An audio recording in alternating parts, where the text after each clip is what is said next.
नमस्कार दोस्तों, स्वागत है आप सभी का आपके अपने YouTube platform one week study point पर। दोस्तों आज की क्लास रहेगी हमारे बीएससी फर्स्ट ईयर वालों के लिए। दोस्तों जयनारायण व्यास विश्वविद्यालय जोधपुर की ओर से प्रकाशित 2015 में जो एग्जाम हुआ था, बॉटनी का एग्जाम हुआ था, फर्स्ट पेपर बॉटनी का फर्स्ट पेपर पर हम बात कर रहे हैं, जिसका नाम है शैवाल, लाइकेन, ब्रायोफाइटा। दोस्तों बीएससी फर्स्ट ईयर जो कि 2015 में सवाल पूछा गया था। दोस्तों आपको जानते होंगे आप तो कि सॉल्व पेपर यानी कि पिछले एग्जामों में जो एग्जाम पूछे गए, एग्जाम में जो सवाल पूछे गए वो बार बार रिपीट होते हैं। आज के एग्जाम में अगर आप 5 साल के पिछले 5 सालों के पेपर पढ़ लेते हो तो आपको लगभग मैं कह सकता हूँ कि 70% एग्जाम में सवाल सेम आएंगे। सवालों में फार फिर ज़्यादा होता नहीं है, सेम टू सेम सवाल पूछे जाते हैं। दोस्तों आप अगर सॉल्व पेपरों को पढ़कर जाते हैं तो आप 70 क्रॉस करने के योग्य है दोस्तों। इसलिए सॉल्व पेपर इतने इंपॉर्टेंट हो जाते हैं एग्जाम की दृष्टि से कि आपको पढ़ने चाहिए। दोस्तों आपको बार बार इसे रिवीजन करके इस वीडियो को देखना चाहिए। दोस्तों मैं अगर आपके रिक्वेस्ट पर ये क्लासें सारी की सारी रख सकता हूँ। हर 2015 से लेकर 2022 तक जितने सवाल पूछे गए थे एग्जामों में, वो सवाल सभी आपके सामने रख सकता हूं। दोस्तों आपकी अगर रिक्वेस्ट होगी तो मैं ज़रूर क्लास से अटेंड करूंगा, नहीं तो बीए वालों की तो क्लास से रेगुलर चलती है। और इसी प्रकार की क्लास से अगर आप भी लेना चाहते हैं तो आप ज़रूर कमेंट कीजिएगा, क्लास को स्टार्ट करते हैं।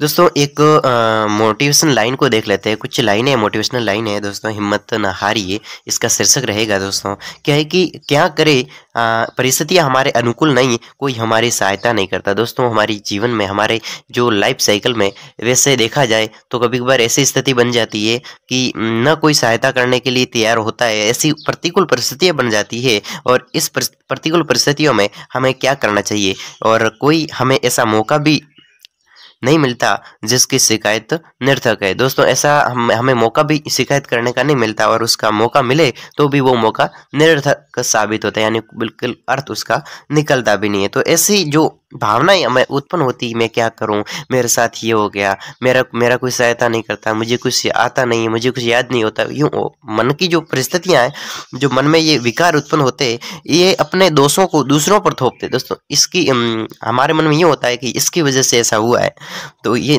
दूसरों पर थोपते हैं। ये हमारे इस प्रकार की बातें अपने दिल जमाई के लिए कही जाती है। लोग कभी प्रारब्ध को मानते हैं। दोस्तों लोग कभी कभी प्रारब्ध को मानते हैं। हमारे साथ में कोई ऐसी घटना हो जाती है, हमारे साथ में प्रतिकूल परिस्थितियां बन जाती है, तो बहुत सारे लोग होते हैं वो क्या करते हैं कि ये सब भगवान को मानते हैं कि तो भगवान का किया हुआ है, देवी देवताओं को के सामने नाक रगड़ दे, यानी कि यही हमारे कष्टों का समाधान करेंगे। और इस कारण सबका अपने ऊपर विश्वास न होना। इसका कारण क्या है भाई साहब?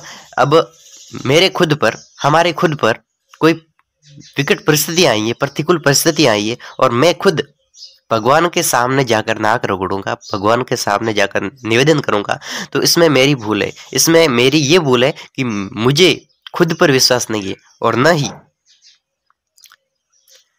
खुद पर विश्वास है, और न कुछ करने के लिए, कुछ प्रयास करने की कोई योग्यता है। इसलिए हम भगवान के सामने नाक रगड़ रहे हैं, और भगवान अपने खुद ऊपर अगर विश्वास होगा तो हम भगवान के सामने नहीं जाएंगे। दोस्तों खुद की मेहनत के साथ में खुद पर विश्वास होगा तो किसी के सामने झुकने की बात नहीं होती। दोस्तों भगवान की खुदा भी वही लिखता है जो हम मेहनत करते हैं और हम चाहते हैं, वही लिखता है। दोस्तों एक इंसान को बहुत बड़ा वरदान मिला हुआ है कि वो जो भी चाहता है वही खुदा उसके दिमाग में लिखता है। अगर आप सोचते हो का, यानी खुद पर विश्वास होना चाहिए, यही मेन पॉइंट था दोस्तों बीएससी फर्स्ट ईयर वालों के लिए। बॉटनी का पेपर है दोस्तों, अति इंपॉर्टेंट सवाल रहते हैं एग्जाम की दृष्टि से देखा जाए तो।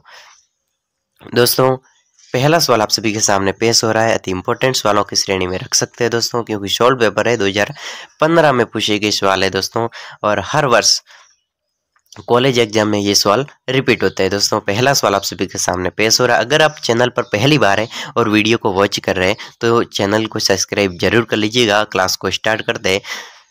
शैवाल कोशिका में दृक बिंदु का कार्य बताइए। शैवाल बिंदु होता है दोस्तों, शैवाल कोशिका होती है, शैवाल की कोशिका होती है, उसमें दृक बिंदु होता है। कौन सा बिंदु?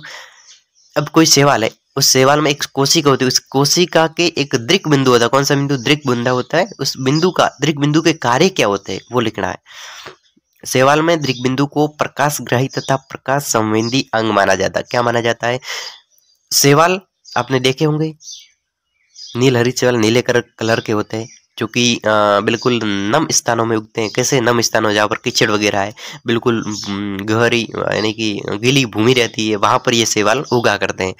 अलग अलग प्रकार के होते हैं, अलग अलग रंग के होते हैं। तो ये शैवाल है वो, उसके अंदर एक दृक बिंदु होता है। उसका कार्य क्या है? ये शैवाल एक प्रकाश संश्लेषण का कार्य करता है। क्या करता है? दृक बिंदु क्या होता है? प्रकाशग्राही, यानी कि प्रकाश को ग्रहण करने वाला। प्रकाश संवेदी, प्रकाश की ओर संवेदी, यानी प्रकाश आते ही वो संवेदन हो जाता है, एकदम सक्रिय हो जाता है। ठीक है, प्रकाश संवेदी अंग माना जाता था। आधुनिक अध्ययनों के अनुसार यह केवल शैवाल की गति को नियंत्रित कर। दोस्तों पहले तो यह माना जाता था कि ये संवेदी, प्रकाश संवेदी और प्रकाशग्राही अंग है प्रकाश, ये दृक बिंदु, लेकिन ये ऐसा नहीं है। आधुनिक आज के अध्ययन के अनुसार आज ऐसा खोजा गया है कि ये शैवालों की गति को नियंत्रित करने के लिए काम में लिया जाए। दोस्तों अति इंपॉर्टेंट था। सवाल क्या था कि शैवाल में दृक बिंदु क्या कार्य करता है? कि पहले तो ये माना जाता था कि दृक बिंदु है वो प्रकाश संश्लेषण का कार्य करता है, लेकिन आज माना जाता है कि ये शैवालों की गति को नियंत्रित करने का कार्य करता है। कौन? दृक बिंदु। ओके, अगला सवाल है, रोडोफाइसी शैवाल में पाए जाने वाले प्रमुख वर्णकों के नाम। रोडोफाइसी, दोस्तों रोडोफाइसी कुल की शैवालों में पाए जाने वाले प्रमुख वर्ग को, यानी उसमें कौन कौन से शैवाल आते हैं रोडोफाइसी में, वो लिखना है। रोडोफाइसी के मुख्य वर्णक क्लोरोफिल ए।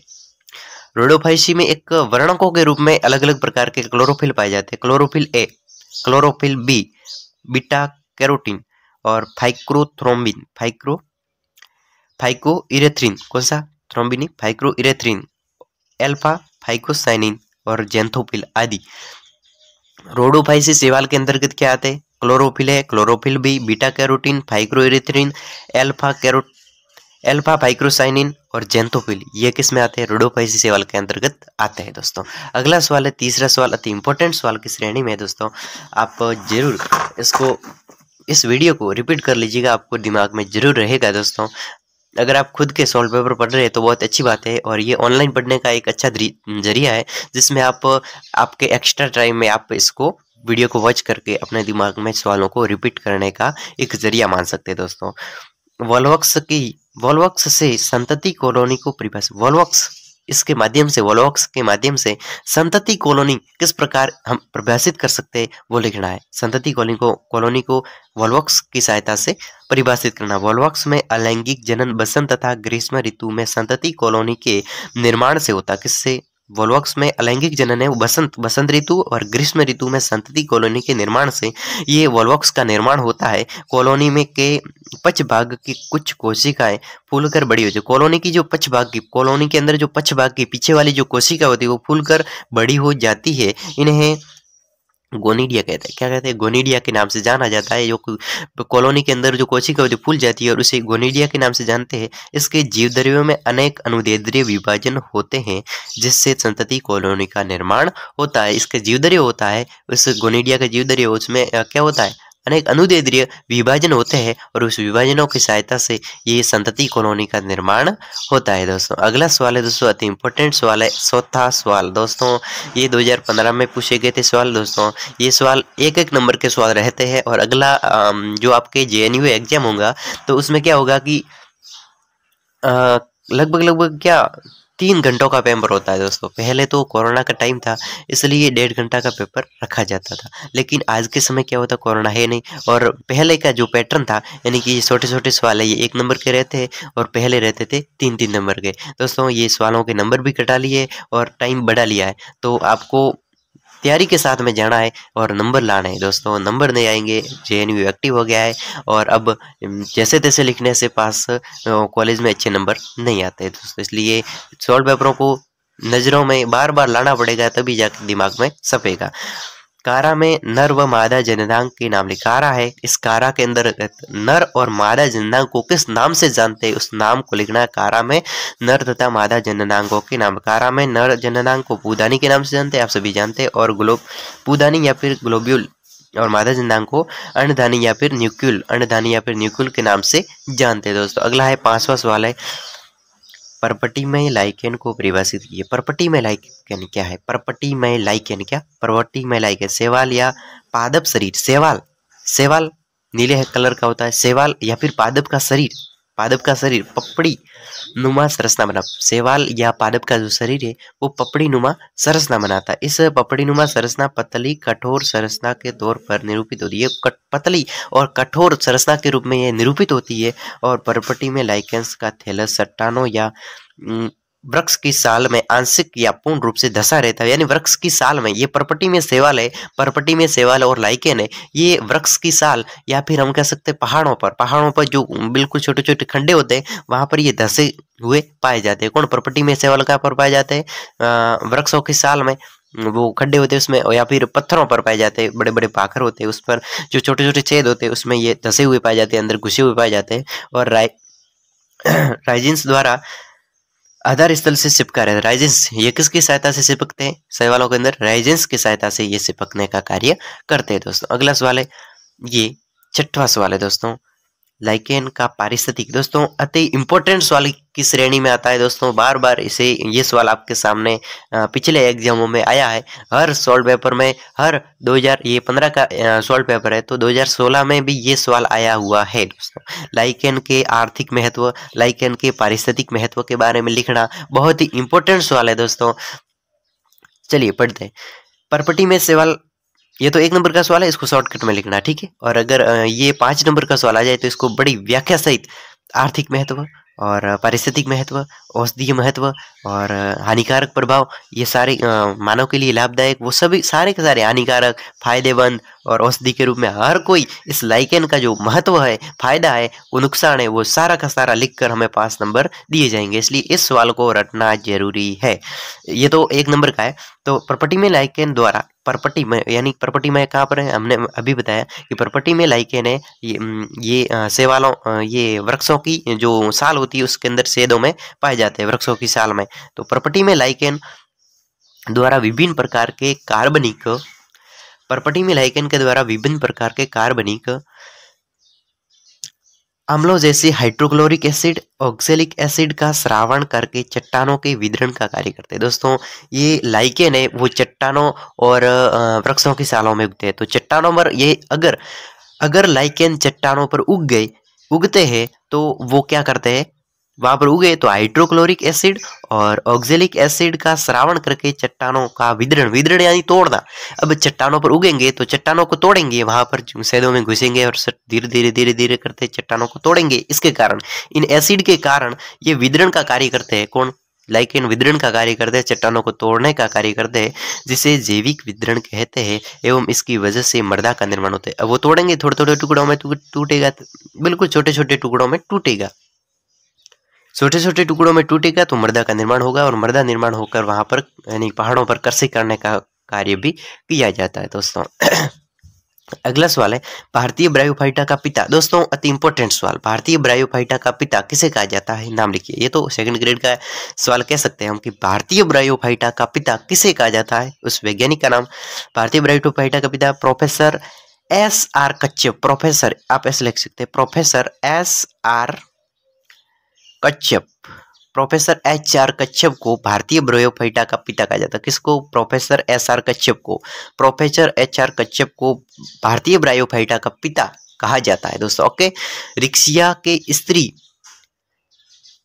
धानी की संरचना, रिक्शिया आपके टॉपिक में होगा, यूनिट में दे रखा होगा कि रिक्शिया है, उसकी स्त्री धानी की संरचना किस प्रकार की? स्त्री धानी, रिक्शिया के स्त्री धानी की संरचना किस प्रकार की? उसका नामांकित चित्र बनाना है दोस्तों। ये कलर सेल है, ये नेक है, वेंटर है, स्टेल के एग है, ये एग है छोटे छोटे, वेंटर चैनल सेल है दोस्तों। अति इंपॉर्टेंट है क्या? रिक्शिया की स्त्रीधानी संरचना किस प्रकार, देख लीजिए। अगर आप इसकी PDF लेना चाहते हैं तो डिस्क्रिप्शन में लिंक दे रखा होगा, किसका? टेलीग्राम का लिंक दे रखा होगा, वो ज्वाइन कर लीजिएगा। मैं आपको ये PDF उपलब्ध करवा दूंगा और वहां से आप इस चित्रों के माध्यम से सीख सकते हो। ओके, ये फायदा मिलेगा एक PDF का। और वैसे YouTube पर जो भी वीडियो अपलोड होते हैं उसका नोटिफिकेशन भी आपको पहुंचता रहेगा, ये बात है। इसलिए ज्वाइन जरूर कर लीजिएगा दोस्तों, फायदा मिलेगा, क्योंकि मैं अति इंपॉर्टेंट सवाल होते हैं, इंपॉर्टेंट न्यूज होती है, एग्जाम की दृष्टि से जो आपके लिए ट्रिक होती है वो आपको छोटी छोटी ट्रिकों के माध्यम से पेश करवाता हूँ। ठीक है, आप टेलीग्राम ज्वाइन करो। स्पेग्नम में रिटार्ट कोशिका के कार्य। स्पेग्नम में रिटार्ट कोशिका, स्पेग्नम के अंदर जो रिटार्ट कोशिका होती है उसके कार्य लिखना है। स्पेग्नम मोलस्कम, स्केमनम मोलस्कम के तने में कोशिकाएं बड़ी तथा फलोत्सुमा हो जाती है। वलकुट की ये कोशिका रिटार्ट कोशिका कहलाती है। दोस्तों यह क्या है कि स्पेग्नम मोलस्कम के तने में स्केमनम मोलस्कम के जो तना होता है उसमें कोशिकाएं बड़ी तथा फलसनुमा, बड़ी और फलसनुमा जो कोशिका होती है वो वलकुट की ये कोशिका रिटार्ट कोशिका। सीधे सीधे बात करें तो स्पेग्नम मोलस्कम के अंदर जो बड़ी बड़ी कोशिका होती है उसे ही वलकुट की ये कोशिका रिटार्ट कोशिका कहलाती है। वलकुट के अंदर जो बड़ी बड़ी कोशिका होती है उसे रिटार्ट कोशिकाओं के नाम से जानते हैं। रिटार्ट कोशिका क्या होता है? स्पेग्नम के अंदर जो बड़ी बड़ी कोशिका होती है उसे रिटार्ट कोशिकाओं के नाम से जानते हैं। इसका कार्य जल संग्रहण। स्पेग्नम के रिटार्ट कोशिका, इसका रिटार्ट कोशिकाओं का कार्य क्या है? जल संग्रहण करने का कार्य कौन करता है? रिटार्ट कोशिकाएं जल संग्रहण करने का कार्य करती है। और रिटार्ट कोशिका होती क्या है कि स्पेग्नम के अंदर जो बड़ी बड़ी कोशिका होती है, फ्लैशनुमा बड़ी बड़ी कोशिका होती है, उसे रिटार्ट कोशिकाओं के नाम से जानते हैं। दोस्तों सीधी सीधी परिभाषा, ठीक है। 10वां है इलेटर। क्या है ये इलेटर? इलेटर दोस्तों इंपॉर्टेंट। इलेटर बीजाणु प्रकीर्णन में सहायक। दोस्तों बीजाणु का जब प्रकीर्णन होता है, अब पादप पर बीजाणु उगते हैं, ठीक है। बीजाणु और बीजाणु बीज के अणु, बीजाणु जब अंकुरित होते हैं तो उसमें प्रकाश का प्रकीर्णन होता है। दोस्तों बीजाणु में जब बीजाणु प्रकीर्णन, बीजाणु का जब निर्माण होता है, विकसित होता है, प्रकीर्णन होता है, तो उसमें सहायता कौन प्रदान करता है? इलेटर कोशिका ये सहायता करने का कार्य करती है।